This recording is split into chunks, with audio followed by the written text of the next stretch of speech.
have a choice in becoming the people we strive to be, it is without a doubt that our childhoods shape us to a certain extent.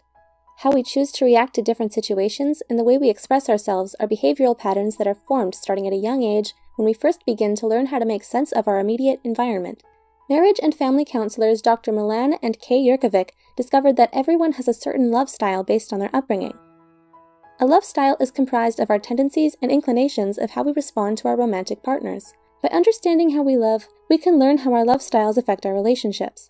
Here are Dr. Milan and Kay Yerkovic's 5 love styles. 1. The pleaser. The pleaser often grows up in a home with an overly protective or angry and critical parent. As children, pleasers do everything they can to be good and be on their best behavior, so as to not provoke a negative response from their parent. Pleaser children don't receive comfort. Instead, they spend their time and energy giving comfort to their reactive parent. Pleasers are uncomfortable with conflict and deal with disagreements by often giving in or making up for them quickly. They usually have a hard time saying no, and because they want to minimize conflict, they may not be truthful and lie to avoid difficult confrontations. As pleaser children grow into adults, they learn to read the moods of others around them to make sure they can keep everyone happy. However, when pleasers feel stressed or believe that they are continuously letting someone down, they can have a breakdown and flee from relationships. Pleasers often spread themselves thin trying to be everything to everyone when it's not realistic, and instead of forming healthy boundaries for themselves, they focus more on the needs and desires of others. In order for pleasers to cultivate stable relationships, they have to be honest about their own feelings, rather than trying to do what is expected of them. 2. The victim. The victim often grows up in a chaotic home. Victims learn to be compliant in order to survive by putting less attention on themselves so they can stay under the radar. To deal with their angry, violent parents, victim children learn at a very young age to hide and stay quiet.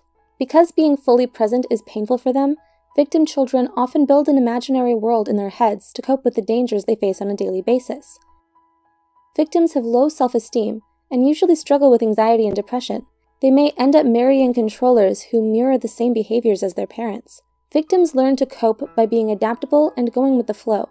They are so used to chaos and stressful situations that when they do experience calmness, it actually makes them feel uneasy because they anticipate the next blow-up. In order for victims to cultivate healthy, stable relationships, they have to learn self-love and stand up for themselves when a situation calls for it, instead of letting their partner walk all over them. 3. The controller. The controller usually grows up in a home where there wasn't a lot of protection, so they learn to toughen up and take care of themselves. They need to feel in control at all times to prevent the vulnerability they experienced in their childhood from being exposed in their adulthood. People with this love style believe that they're in control when they can avoid experiencing negative feelings of fear, humiliation, and helplessness. Controllers, however, don't associate anger as vulnerability, so they use it as a weapon to remain in power. Controllers have rigid tendencies, but may also be sporadic and unpredictable. They don't like stepping out of their comfort zones because it makes them feel weak and unprotected. They prefer to solve problems on their own, and like getting things done in a certain manner. Otherwise, they get angry. In order for controllers to form stable, long-lasting relationships, they need to learn how to let go, trust others, and keep their anger at bay. 4. The vacillator. The vacillator often grows up with an unpredictable parent. As children, vacillators learned that their needs aren't their parents' top priority. Without consistent affection from their parent, vacillators develop a deep fear of abandonment. But when the parent finally feels like giving their time and attention to them, vacillators are usually too angry and tired to receive it. As vacillators enter adulthood, they try to find the consistent love they were deprived of as children. Vacillators have a tendency to idealize new relationships, but once they feel let down or disappointed, they grow dejected and doubtful. They often feel misunderstood and experience a lot of internal conflict and emotional stress within their relationships. They can be extremely sensitive and perceptive, which allows them to detect even the slightest change in others and know when people are pulling away.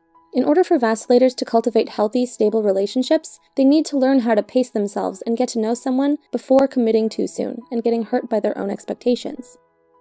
5. The avoider.